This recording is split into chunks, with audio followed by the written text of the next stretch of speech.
Hello friends, welcome to our channel. I am CA Deepak Kushwaha and you are watching D Smart Education channel.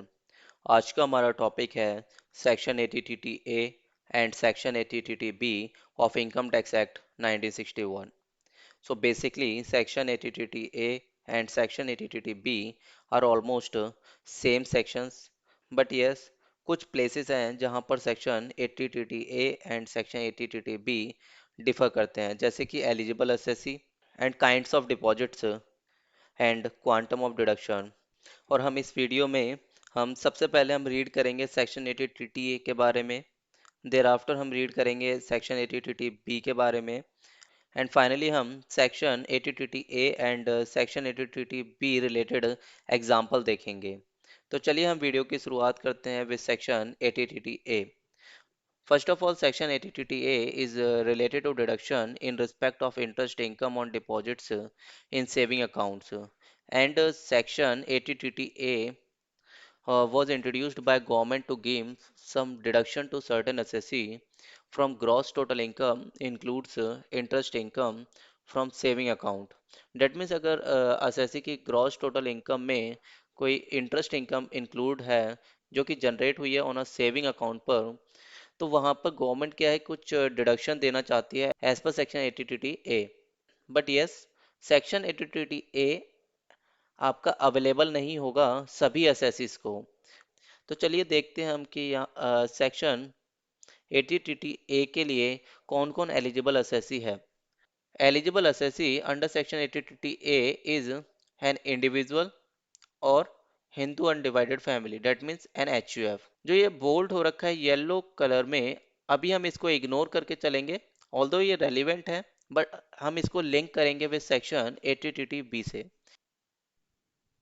And provision में बोला गया है कि where the gross total income of an SSC being an individual और Hindu undivided family, that means HUF, includes any income by way of interest on deposits in a saving account not being time deposit with bank, cooperative bank and post office.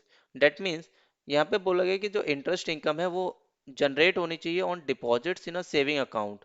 और saving account में तो fix deposits भी होते हैं, तो उसके लिए exclude किया गया है टाइम डिपॉजिट्स को। एंड टाइम डिपॉजिट का अगर हम एग्जांपल लें तो टाइम डिपॉजिट के एग्जांपल्स होते हैं एफडी और रैकरिंग डिपॉजिट्स। सो अगर एसएससी को कोई इंटरेस्ट इनकम जनरेट हो रही है ऑन एफडी और recurring deposit on a saving account, then उस पे जो भी इंटरेस्ट इनकम आएगी वो ग्रॉस टोटल इनकम का तो पार्ट बनेगी, लेकिन उस पर असेसी डिडक्शन क्लेम नहीं कर सकता है एज पर सेक्शन 80 ए। इसके बाद हम देख लेते हैं कि अगर असेसी एलिजिबल असेसी है, सेकंड प्रोविजन में भी असेसी फॉल कर रहा है, देन असेसी कितनी डिडक्शन यहाँ पर क्लेम कर सकता है as per section 80 A. So, the quantum of deduction is 10,000 rupees or interest income aggregate, whichever is lower. That means यहाँ पर जो गवर्नमेंट है वो मैक्सिमम डिडक्शन 10,000 रुपीज की देना चाहती है। That means अगर किसी असेसी की interest on deposits in saving account income आ रही है 15,000 और मैक्सिमम अमाउंट है 10,000, so whichever is lower, that means 10,000 assessee can avail deduction as per section 80 A।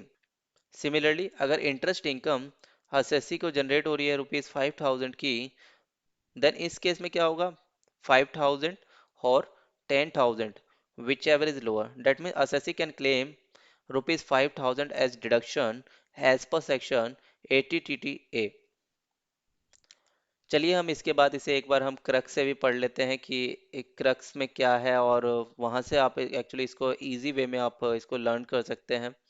So under crux eligible assessee है individual और HUF and deduction is available on interest earned by SSC on its saving account in bank, cooperative bank और post office.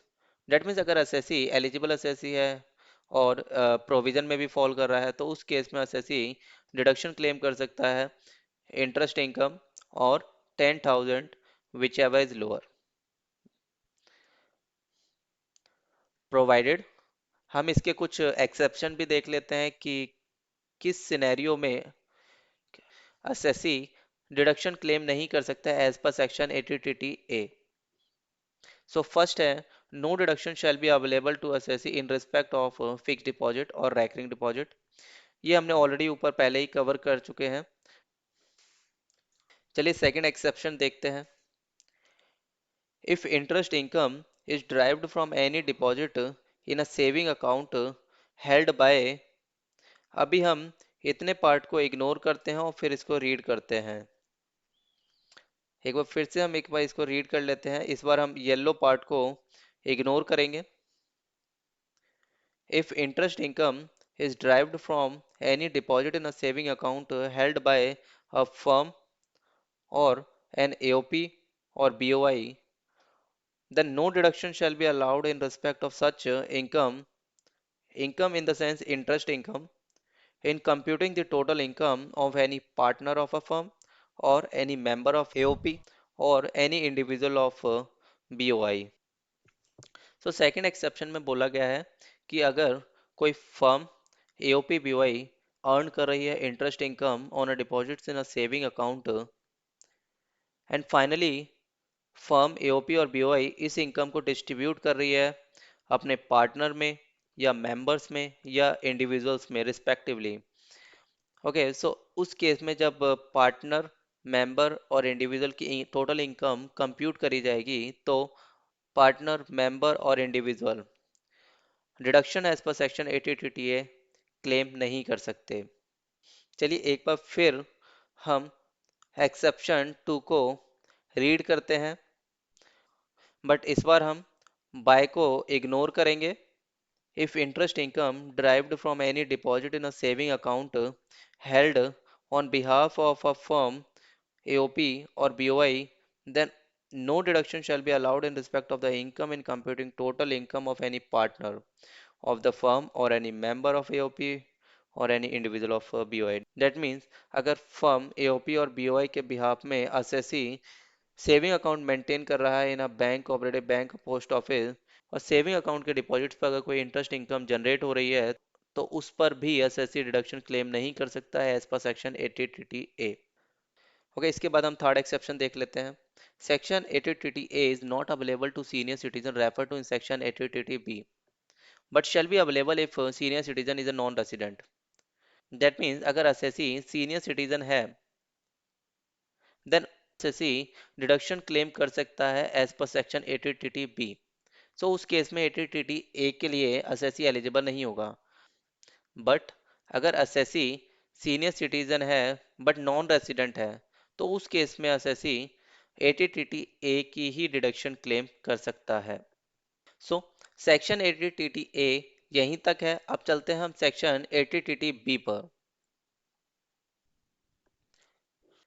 जैसे कि मैंने video की starting में आपको बताया था कि section 80 A and section 80 B are almost similar section, but yes, on few places provision are different, like on eligible assessee, quantum of deduction and kinds of deposit. So under section 80 b को हम थोड़ा fastly read करेंगे, but yes, जहाँ पर different है वहाँ पर हम नॉर्मली रीड करेंगे। तो चलिए हम स्टार्ट करते हैं। Section 80 B was added by government through finance act 2018 to give higher amount of deduction to senior citizen. This is only for senior citizen. Okay, and यहाँ पर एलिजिबल असेसी डिफरेंट है। तो चलिए हम एलिजिबल असेसी को एक बार देख लेते हैं। एलिजिबल असेसी में यहाँ पर आते हैं senior citizen being a resident. That means जो एलिजिबल असेसी है वो सीनियर सिटीजन होने चाहिए प्लस वो रेसिडेंट होने चाहिए। बट अगर सीनियर सिटीजन है बट नॉन रेसिडेंट है तो उस केस में assessee deduction as per section 80 A claim कर सकता है। एंड सीनियर सिटीजन का यहाँ पर क्या मतलब है, एक बार हम उसे भी एक बार रीड करके समझ लेते हैं। A resident individual who is of the age of 60 years or more at any time during the relevant previous year. That means अगर कोई इंडिविजुअल है प्लस रेसिडेंट है और इंडिविजुअल की एज 60 ईयर्स और अबव है at any time during the relevant previous year, then उस case में एसएससी एलिजिबल हो जाएगा टू सेक्शन 80 बी के लिए। प्रोविजन यहाँ पर सेम है, सिर्फ काइंड्स ऑफ डिपॉजिट यहाँ पर चेंज हो जाता है। चलिए देख लेते हैं। Where gross total income of an SSC being a senior citizen includes any income by way of interest on deposits in bank, cooperative bank और पोस्ट ऑफिस। यहाँ पे जो डिपॉजिट्स हैं इनको एक्सक्लूडिंग में टाइम डिपॉजिट यहाँ पर नहीं लिखा गया है। डेट मीन्स अगर यहाँ पर इनकम अराइज हो रही है on deposits in a saving account और फिक्स डिपॉजिट्स और recurring deposits, then still assessee यहाँ पर डिडक्शन क्लेम कर सकता है as per section 80 B. And quantum of deduction क्या होगी एज पर सेक्शन 80 बी, चलिए उसको भी हम एक बार देख लेते हैं। सो यहाँ पर क्वांटम ऑफ डिडक्शन होगी 50,000 और interest income which ever is lower. That mean यहाँ पर जो है गवर्नमेंट सीनियर सिटीजन्स को जो कि रेसिडेंट है उन्हें मैक्सिमम डिडक्शन देना चाहती है रुपीज़ 50,000 की। सो यहाँ आपने अगर नोटिस किया हो तो देखिए यहाँ पर गवर्नमेंट ने मैक्सिमम लिमिट लगाई है 50,000 रुपीज़ की। एंड अंडर सेक्शन 80 ए में डिडक्शन थी मैक्सिमम 10,000 रुपीज़ की। सो ये एक डिफरेंस है in section 80 A and 80 B. Similarly under section 80 A deposits not include time deposits, that means fixed deposit and recurring deposit, but under section 80 b these time deposits also included. And third difference is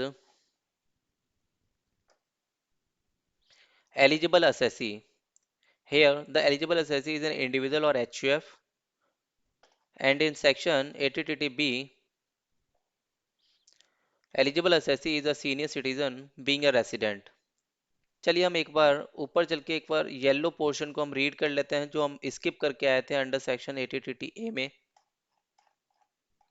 so under section 80 A eligible assessee हैं individual और HUF, except assessee eligible to section 80 B. That means अगर assessee senior citizen है plus resident है then उस case में assessee section 80 B के लिए eligible है, वो सेक्शन 80 ए के लिए एलिजिबल नहीं है।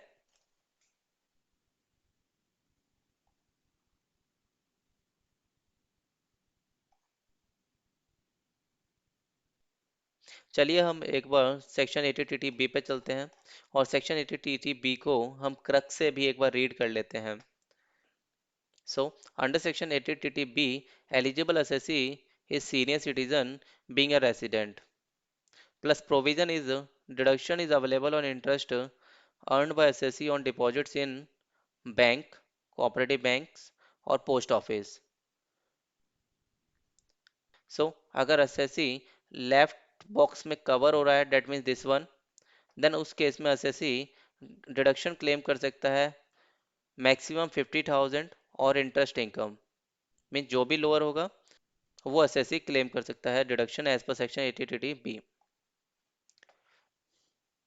क्रक्स रीड करने के बाद similar to section 80 A 80 B के क्या क्या एक्सेप्शन है वो हम एक बार रीड कर लेते हैं।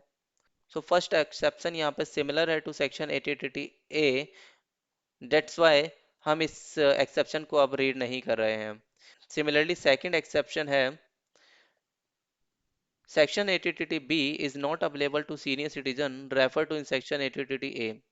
डेट मीन्स अगर कोई सीनियर सिटीजन 80 ए के लिए एलिजिबल है तो वो 80 बी के लिए एलिजिबल नहीं है। और 80 ए के लिए कौन से सीनियर सिटीजन एलिजिबल होते हैं, वो होते हैं senior citizen plus non resident. Date means अगर कोई एसएससी सीनियर सिटीजन है प्लस नॉन रेसिडेंट है तो वो एसएससी 80 ए के लिए एलिजिबल होगा और एलिजिबल नहीं होगा फॉर सेक्शन 80 बी के लिए।